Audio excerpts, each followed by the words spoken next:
Dinas Pemadam Kebakaran Kota Parepare yang tiba di lokasi berupaya untuk memadamkan kobaran api di kedua kapal pengangkut barang rute Parepare, Kalimantan. Kedua kapal motor yakni Tanjung Bunga Selamat 01 dan KM Maritim.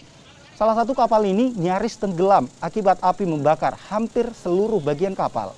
Belum diketahui pasti penyebab kebakaran, namun dugaan sementara akibat arus pendek listrik.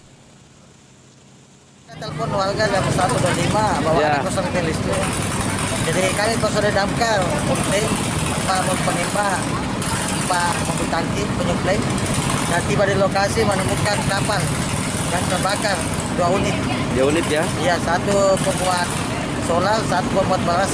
Kira-kira dugaan penyebab kebakarannya, Pak? Katanya ya korsleting listrik. Oh, masih dalam penyelidikan juga di? Iya. Korsleting? Iya. Ada korban jiwa, Pak? Nggak ada. Nggak ada ya? Kira-kira taksiran kerugiannya ini, Pak? Ratusan juta ini. Ratusan juta ya?